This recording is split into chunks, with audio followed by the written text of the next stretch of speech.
Good afternoon, everyone, and welcome. Thank you for joining us for this launch of the 2025 annual report. We will start with the statement from the Secretary General and then turn to your questions.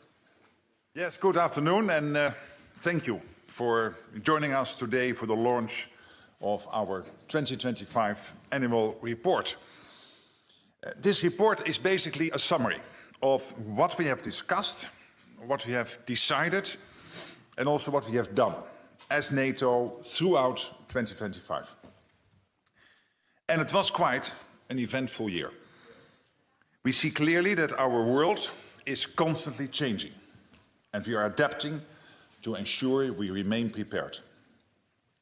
Putin's war of aggression continued, as did support for Russia's war from China, from Iran, North Korea, and Belarus. We saw increasingly reckless Russian behavior in the context of NATO territory, whether through airspace violations or hybrid threats. China continued its military build-up. The threat from terrorism persisted. The threat picture across 2025 made clear the need to do more. And throughout the year, NATO continued to come together to ensure that we are ready and able to respond to any threat across all domains, both now and in the future. Last year, NATO began a new chapter in our common defense. We recognize collectively that this complex and more dangerous security environment called for a bolder approach, one that demands a stronger, a fairer, and a more lethal alliance. And that is why at the NATO summit in The Hague, allies took a historic decision to raise defense investment to 5% of GDP. And as allies are now allocating more to invest in crucial capabilities, we need to ensure that the supply meets our demand. So we also agreed to ramp up defense production and innovation to ensure our industries can provide what our militaries need. These were defining decisions that will shape the future of our alliance for years to come. The figures in the report speak for themselves. We have made significant progress on defense investment, and NATO is stronger today than it has ever been. In 2025, for the first time, all allies met the goal agreed in 2014 to invest at least 2% of their GDP on defense. And many went much further. In fact, we saw 20% increase in what Europe and Canada spent on defense in 2025 as compared with 2024. Continuing this crucial trend will be a priority in the years to come. For too long, European allies and Canada were over-reliant on US military might. We did not take enough responsibility for our own security. But there has been a real shift in mindset, a collective recognition of our changed security environment. And as a European, I'm proud of what we are doing, the tremendous progress being made. We are investing because it is crucial to be able to address the threats we face. Russia remains the most significant and dire threat to security in the Euro-Atlantic area. In the past year, Russia has tried to test our security and disrupt and divide our societies, whether through airspace violations, sabotage, and malign cyber activities, or political interference and information threats. NATO's response to reckless provocation, whether from Russia or others, has been clear, swift, and decisive. Damage to our critical undersea infrastructure prompted the creation of Baltic Sentry to better guard against potential threats to our undersea infrastructure. In September, airspace violations from Russian drones over Poland led to the creation of Eastern Sentry, further strengthening Allied deterrence along the eastern flank, from the high north to the Black Sea. Through both Baltic and Eastern Sentry, we are testing new solutions and integrating innovation, including through the use of drones and counter-drone technologies. And as we continue to invest in the deterrence and defense of the whole of NATO, we also continue to provide crucial support to Ukraine. Our security is so closely connected. And that's why in 2025, allies provided the overwhelming majority of military assistance to Ukraine. This was in addition to ongoing humanitarian support and other forms of non-lethal aid. In February 2025, we opened JTEC in Poland, the first joint NATO-Ukraine center to share lessons learned from the war. In the summer of 2025, we launched Pearl, providing billions of euros worth of vital American military hardware to Ukraine, paid for by NATO allies and partners. We continued to deliver crucial support through NSATU, our command in Wiesbaden, and we worked with allies and partners who formed the Coalition of the Willing in 2025 to ensure that, once the war comes to an end, there are security guarantees in place to secure the peace. 2025 was a landmark year for NATO. This is clearly demonstrated and documented in this annual report, which I'm proud to share with you today. And with that, I'm ready to take your questions. Okay, let's start over here in the fourth row, Associated Press. Lorne Cook from the Associated Press. You said again today that NATO is stronger than it's ever been, and when I read the document, I feel there's like this collective, there's kind of a dissonance between what we see in the world and what we have to say about NATO. We've got an ally that had its designs on Greenland. A bunch of other allies had to go there with a trigger force, right, to keep this ally away. We've had that ally calling others cowards. We have the Secretary of State and Defense who don't turn up. Russia remains the biggest threat to NATO, and it doesn't seem like President Putin is intimidated at all, really. And you've said yourself within the next few years he could launch an attack somewhere in Europe. How is it that NATO is so strong in these circumstances? Well, let me answer that question head on. And I've said it before. I don't believe that with the present American administration, the whole of NATO would have been reaching the 2% at the end of 2025. Take some big economies like Spain and Italy and Belgium and Canada. We're far from the 2% mark. They all got to the 2%. And this is bringing in billions and billions of euros/dollars to spend on defense. And then the Hague Summit, without the present administration in the United States and the present president, I don't think we would ever have reached this commitment to spend 5% of our GDP on defense, including the 3.5% on core defense. And then finally, I think it was very important that the new American president coming in, Trump 47, opened the dialogue again with Russia to end the war in Ukraine. Because in the end, it was only the United States, I believe, who was able to break that deadlock. So that would be my direct reaction to your question. Okay, and just next to him, Terry. Thank you, that's efficient. Hi, Terry Hi. Schultz Good morning. with DW. Just to follow up a little bit on Lauren, you wouldn't have the higher defense spending, but you also wouldn't have had the insecurity that many European countries felt by the threat of one ally to attack another. But more broadly, when you look at the threat picture as you give it, and you say that it's much more dangerous, the Middle East doesn't come up, and yet so many of your public statements over the last weeks have been about how NATO allies need to support the U.S. in its efforts on Iran. I mean, do you feel that this is now a NATO issue? And how much are you working behind the scenes to do what you have advocated, and that is support the United States in its attacks on Iran? Thank you. Thank you for that question. And this is not new. The alliance, NATO, has for some time been clear, even before I became Secretary General, that Iran cannot possess a nuclear weapon. And NATO has also long recognized the threat Iran's missile program posed to allies and their interests.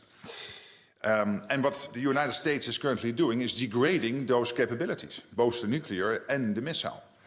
And take as an example what happened with Diego Garcia, the UK-US base, which was targeted by a missile which therefore could reach 4,000 kilometers. So the logical conclusion of that missile launch is that Iran has now capabilities increasingly dangerous for allies. Of course, the good news is that NATO stands firmly with all allies. We successfully, as you know, intercepted ballistic missiles heading to Turkey from Iran on 3 separate occasions.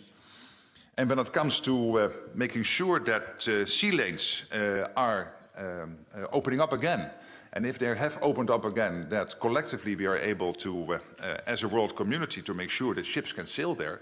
We have now 30 countries coming together, many from NATO, but also Japan and Korea, Australia and New Zealand and Bahrain and the UAE, but most of them from NATO, to discuss and then implement the question of the what, the where and the when it comes to making sure that these sea lanes stay open. Okay, let's come over here. Second row, BBC.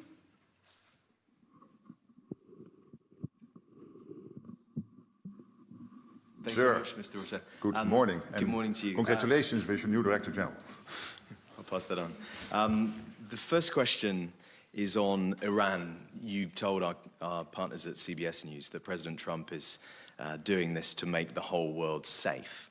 I was just wondering how you can argue that in the short and medium term, and also how concerned you are about the impact on Ukraine, because you talk about how it's so central to Europe's security, and we've seen already how it's really benefiting President Putin, what's happening in terms of the easing of sanctions on oil, and that the Ukrainian conflict is being overshadowed, which I know is a concern of yours.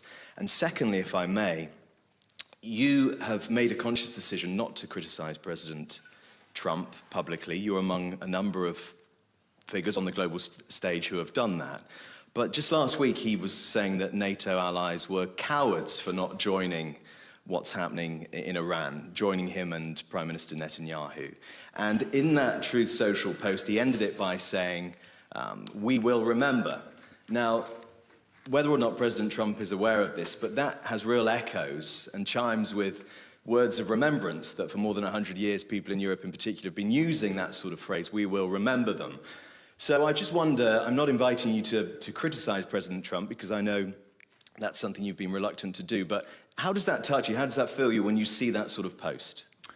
Well, thank you. Let me, various elements in the question. So first on Ukraine, the good news is that essential equipment into Ukraine continues to flow. And that is important because we have to do everything, and NATO is very much involved through the command in Wiesbaden, through JTAC, individual nations providing support to Ukraine, including the essential equipment coming from the United States, paid for by European allies, getting into Ukraine. So that continues, that's good.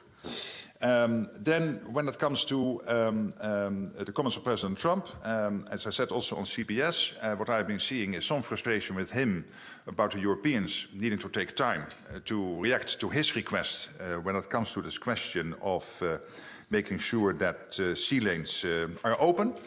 And I said, hey, there is a reason for that. And the reason is that for good reasons, the US was not able to consult with allies because they wanted to keep the campaign secret. And again, for good reasons, to make sure that nobody knew what happened on that Saturday morning. And there's always a risk if you inform too many people that things might leak. But that also had the disadvantage that it takes time for the Europeans to get organized. The good news now is that thanks to the leadership from the United Kingdom, France and others, originally 6 countries, the UK, France, Italy and Germany and Japan and the Netherlands, then on Friday 22 countries, and by now over 30 countries have committed to come together to discuss the what, the where and the when it comes to making sure that the sea lanes stay open. And this is exactly also to the request of President Trump. And more generally, when it comes to the Middle East and the situation with Iran, NATO has been consistent over the years that NATO does not want, as an alliance, and this is a collective position, for Iran to get its hand on either a nuclear capability or a missile capability. Okay, we'll go to the fourth row. Interfax Ukraine in the center. Hi, ma'am. Good morning. Goedemiddag. Goedemiddag. U spreekt Nederlands. Klein beetje, dank u wel. Thank you, Alison. News agency Interfax Ukraine, Irina Sommer. Follow up what you just said, that American weapons continue to flow to Ukraine. Washington Post just reported that Pentagon might consider to redirect weapons which is going to Ukraine to Middle East. So what do you know about it? Because it's mentioned that it is already weapons which already was pre-ordered in the frame of Pearl, NATO program for Ukraine. So what do you know about this and what NATO is going to do or would do if it will happen? Thank you. Well, as I already mentioned in reaction to another question, this crucial equipment through Pearl, so this US vital equipment for Ukraine, including interceptors, is continuing to flow into Ukraine. And let me add that since the launch, and that was, of course, last summer, Pearl has now supplied around 75% of all missiles for Ukraine's Patriot batteries and 90% of the ammunition used in other air defense systems. So this is an important program, again, continuing to flow. Fourth row, also in the center, Anadolu.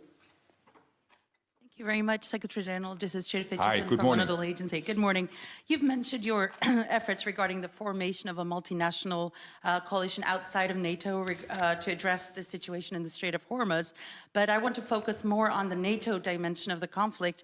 And you've mentioned it yourself. In light of the recent developments in the region, the ballistic missile attacks on Turkey, a NATO territory, on 3 occasions actually, I would like to know, is the alliance taking or planning to take additional measures to augment Turkey's security? Could you kindly elaborate on those? Thank you. Well, obviously, I cannot go into the more secretive military planning, but I can assure you one thing. NATO is the strongest military alliance in world history. And we will do everything as 32 allies, the United States and Canada and the 30 allies in Europe, to do everything to defend every inch of NATO territory. And taking out these 3 missiles heading for Turkey is clear evidence of that, and we will continue to do so, and making clear to any adversary that we will do everything necessary to indeed make sure that we are safe. Okay, coming over here to the second row towards the center. Hi, good morning. Good morning. From Breaking Defense. Breaking Defense, sorry. This week, the CEO of Rheinmetall warned that European, American, and Middle Eastern munition stockpiles were nearly empty. In the 2025 report, it says that in line with the updated Defense Production Action Plan, greater spending would allow for a rapid expansion of such production. How do you explain these claims that NATO countries still have near empty munitions despite years of warning, and what concrete steps will you take to fix that gap? Thank you. Yeah, thank you so much. And this is clearly one of the main focus areas also in Ankara at the NATO summit, no doubt, how to make sure that we ramp up defense production, because defense production in the end is an integral part of our overall deterrence and defense. It is the men and women in uniform, but also making sure they have what they need to fight the wars which others want to mount on us, and we then will defeat them if they try. When it comes to ammunition particularly, as you know, there is some good news that we have been able to increase the production of ammunition 6-fold compared to a couple of years ago.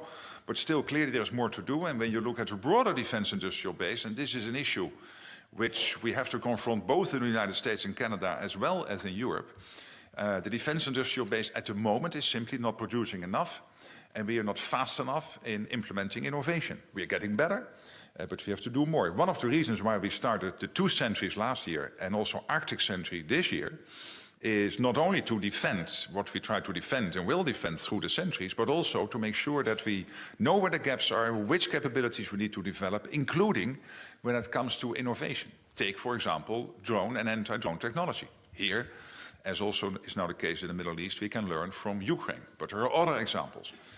Also examples of how to make sure that the latest innovation, AI technologies, are an integral part of our overall defense. So this is crucial. I know the American president had a meeting with the 5 primes in the US I spoke with one of the CEOs afterwards. That was a very effective meeting. We are doing the same, of course, here with national leaders like President Macron and others sitting with defense industry here in Europe. And finally, this is, of course, a transatlantic issue, but it is also a transatlantic defense industrial base. More and more, we see European companies investing in the United States, but we also see US companies setting up shop here to, for example, produce missiles for Patriots. Okay, and we're going to the back now. Frankfurter Allgemeine Zeitung. Thanks so much, Thomas Kutschka with FAZ. Where are you? Oh, yeah, there. Here. Yeah. 2 questions, please. The first one, there's a report out today claiming that Russia now delivers combat drones to Iran. Can you confirm this? Does not NATO have any information about this? So the other way. And the second question, completely unrelated, the former Lithuanian Foreign Minister Landsbergis has called for a NATO investigation into whether Hungary and especially Hungarian Foreign Minister Szijjártó has leaked confidential information from NATO meetings. You've heard what he said about his behavior before and after EU meetings. Do you see reason of concern that he's behaved in the same way when he met with fellow NATO colleagues? And if so, would you launch an investigation? Thank you. Thank you very much. On the first question, of course we know that Russia, Iran, North Korea and China are working closely together. We know that Iran is one of the suppliers of essential gear for Russia to maintain and solidify its war against its unsolicited provocation, war against Ukraine. That's clear. So it tells you something when these reports come out that Russia is sharing so much also with Iran. So let's not be naive about that. I cannot tell you what intelligence is telling us because obviously that's intelligence, so that we keep that secret. But you can see yourself from open sources, and we noticed for some years that there is a close connection between Iran, Russia, North Korea, and China. And then on the second question, all 32 allies, they all agree that Russia is our most significant threat. There is no discussion about that. A threat to our security now and longer term, and also that all 32 allies are totally committed to make sure that we have the collective defense in place, we take the necessary steps required to ensure indeed that we can deter and defend. So we're working together with all allies on this every day. Okay, now the third row in the center, Al Jazeera. Wait for the mic, please. Wait for the mic, please. Good afternoon. Good afternoon. Step Fazer from Al Jazeera. Hi. I want to clarify something because you have been under criticism in the last couple of days because of the interviews you gave in the weekend. European diplomats felt you overstepped your role because the mood in Europe was not endorsing the war Israel and the US are now fighting, but there was a much more hesitation, and also the fact that you said all these countries are coming together. The message the European nations were saying that they only want to help when there is a ceasefire, or at least the fighting has stopped. The message you're giving now sounds different, so could you please respond to this criticism and clarify exactly what these 30 countries are going to do? Yeah, I don't think I think I'm still saying the same, and that is that, as I said also on Sunday, that NATO has always been consistently clear that the whole of the alliance, that obviously for Iran to possess a nuclear or a missile capability poses a threat not only to the region, an existential threat, by the way, to potentially Israel, but also a threat to Europe. And Iran is an exporter of chaos to the region and to the world for many years now. Let's not be naive about that. And what the United States is doing now is degrading that capability. And yes, I applaud that. In the alliance, you will always have different views. That's unavoidable. It is an alliance of democracies. But when it comes to not accepting Iran having a nuclear and missile capability, we all agree. The whole of the alliance has also condemned the indiscriminate attacks of Iran on its neighbors. That was in a meeting only last week with ambassadors also of the Gulf states here at NATO headquarters. And then, indeed, when it comes to this group of countries coming together, most of them from NATO, to make sure that the Strait of Hormuz, the sea lanes, are open. And indeed, that begs the question, given the fact that the war is ongoing. What does that mean in terms of the what question, the when question, and the where question? Actively now, countries are working together, and the United Kingdom is leading that effort under Prime Minister Starmer and the senior military in the United Kingdom, together with France and others, to make sure that those questions will be answered. And this is to President Trump's request. He said, hey, I would have rather have that seen earlier starting. And there my reaction is, Europe needed time because the United States, for good reasons, was not able to inform allies of what was going to happen now 3.5 weeks ago on Saturday morning, because that would have that would have potentially led to a leak or whatever. That was always a risk when the US had the opportunity to take out Iran's leadership. So I totally understand that. I don't criticize that, but it means that it takes some time for Europe to come together, and that's happening as we speak. All right, second row, Reuters. Thank you very much, Lee from Reuters. I'd actually like to follow up on Irina's question. So in that same Washington Post story, it said that the Pentagon had actually notified Congress that it intended to divert about $750 million in funding provided by NATO countries through Pearl to restock the U.S. military's own inventories rather than to send additional assistance to Ukraine. What is your reaction to this, and was NATO notified of this change? Thank you. Well, again, it's not for me, and it's not very difficult to do this in an open presser, but to comment on individual weapon deliveries. But I can assure you that the critical support from the United States into Ukraine, paid for by allies, so this famous abbreviation PEARL, continues to flow. And this is crucial because this is next to the intelligence the US is sharing with Ukraine, which is essential. It is also essential defense industrial output from the United States, from their stockpiles, when it comes to, for example, interceptors for Patriot systems, but also other crucial and vital military gear. Okay, just next to her, Deutsche Welle. Ksenia Polska from Deutsche Welle Ukrainian. Good morning. Good afternoon. Sorry, afternoon, yeah. Secretary General, so based on the report and what you have already mentioned about Ukraine, NATO is now coordinating the arms deliveries to Ukraine. It's coordinating the training for Ukrainian army. It is learning its lessons, as you said, from Ukrainian war experience through, well, NSATO is for coordinating and JTEC is for the lessons learned. We have heard news about the role of Ukrainians also in different military trainings and maneuvers.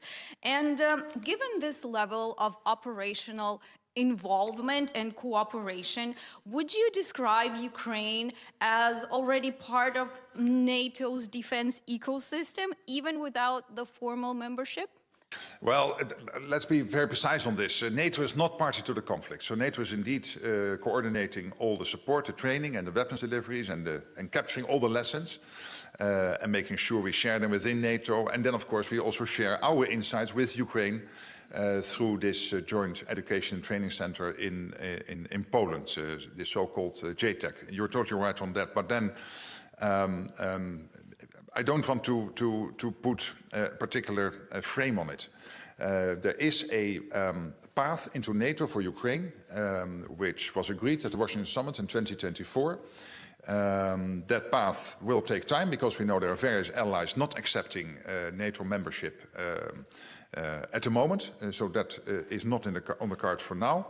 But we also know that through the Coalition of the Willing, together with the United States, in Paris in January, under the leadership of President Macron, we agreed on what the security guarantees for Ukraine should look like post a ceasefire or a peace deal. Preferably a peace deal, if not, then at least a long-term ceasefire. And I think that is extremely relevant, because in the end, if it is not NATO membership, and again, that's not on for now, we have to make sure that when the war stops, Putin will not try again, because he knows, and this is why we need the security guarantees, that the reaction will be devastating, and that is collective NATO, countries outside NATO, so this coalition of the willing, many NATO countries, including the United States, involved.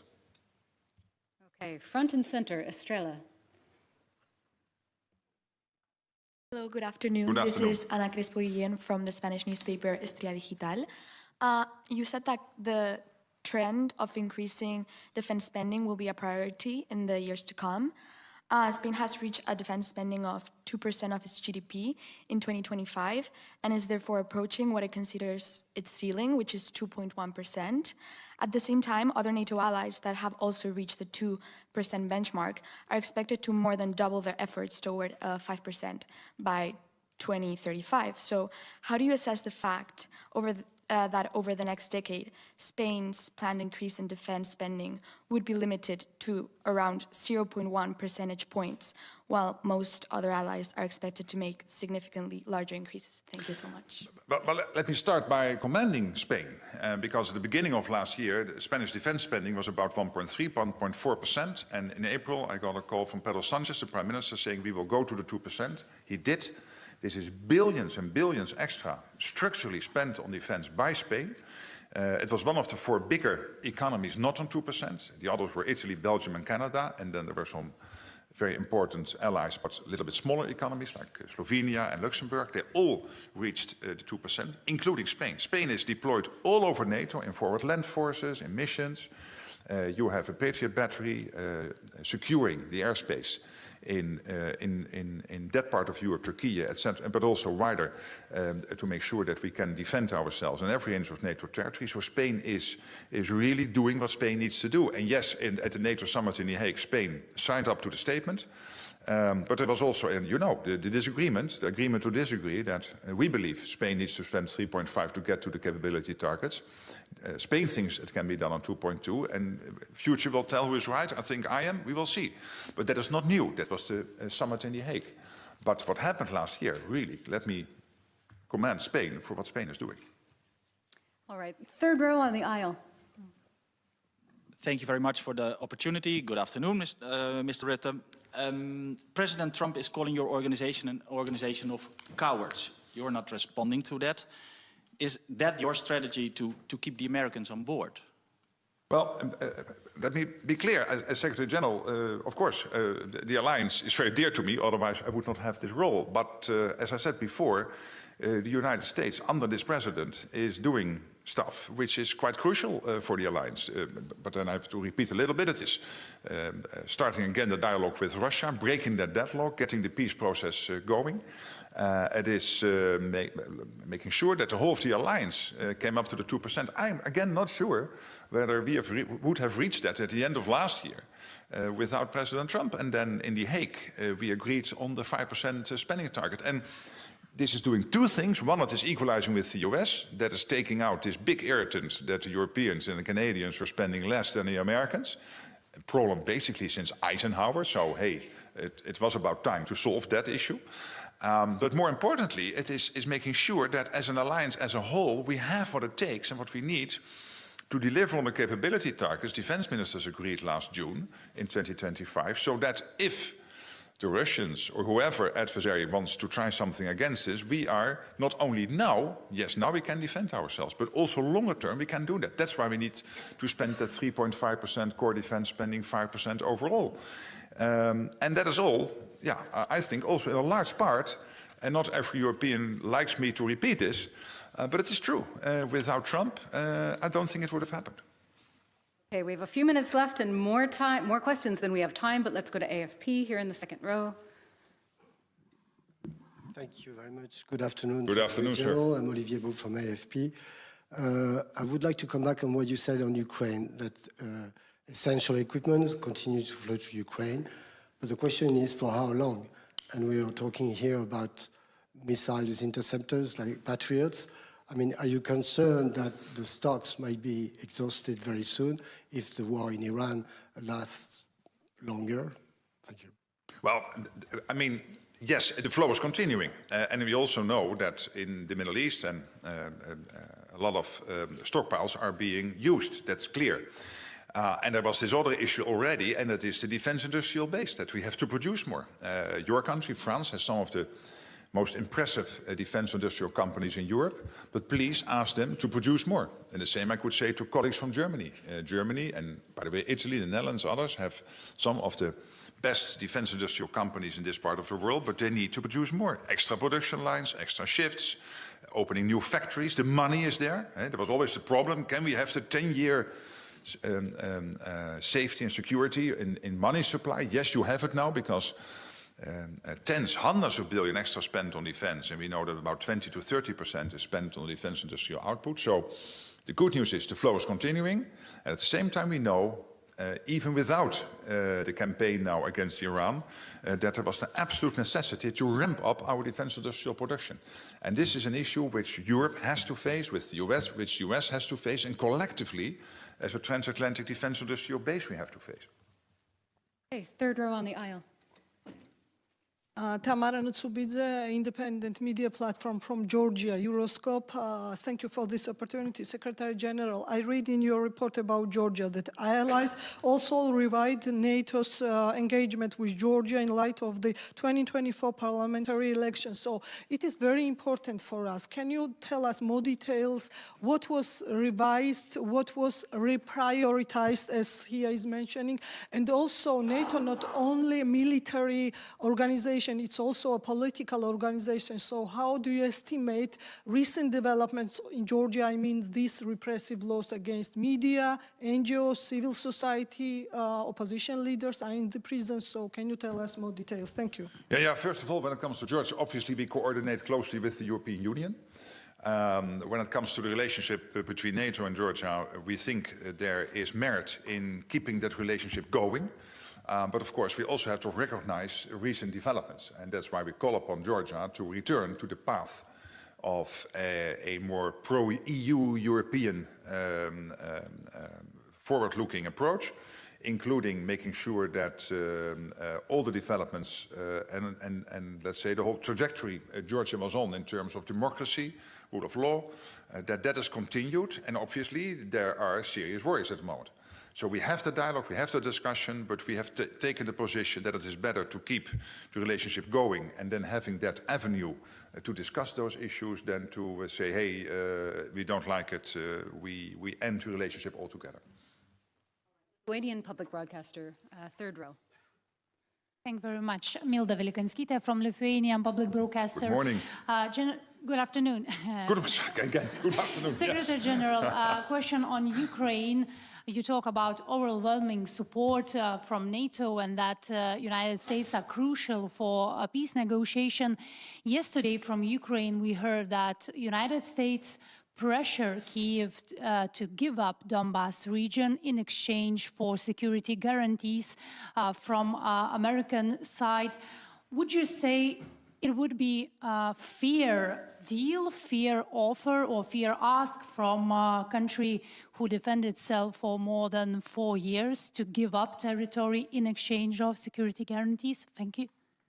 Well, let us first of all agree that all of us want this war to end. That is the United States, European part of NATO, Canada, but also Ukraine. Also, Ukraine wants this war to end, but it has to be a lasting end. And it means that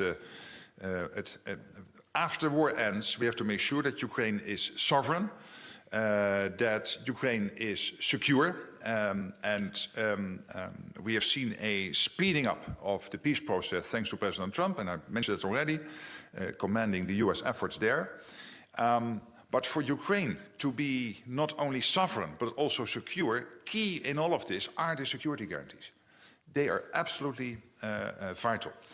And this is why it was so important that in Paris in January, the United States and the coalition for willing agreed on the security guarantees. Because this prevents Vladimirovich Putin from ever attacking Ukraine again post a long-term ceasefire or preferable a full peace deal.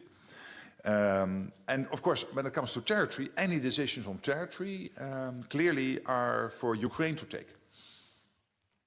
All right, Maria in the third row, Tanea.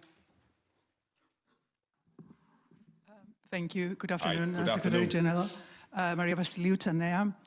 I would like to go back to the Iranian threat on Europe following the launch of ballistic missiles against Diego Garcia. Could you elaborate a bit more? Because you have repeatedly been saying in the past that Russian missiles can reach European capitals in just a few hours. Is this the case now with Iranian missiles? Are you thinking along these lines these days? And more precisely, following the Iranian missile strikes on Turkey and the drone attacks on British bases in Cyprus, what is your concern? What is NATO's concern now on the security in the Eastern Mediterranean? Thank you. Well, on your first question, let's be lucid and conscious of the fact that Diego Garcia is 4,000 kilometers away from Iran. So if a missile from Iran is able to reach Diego Garcia, that is a relevant development.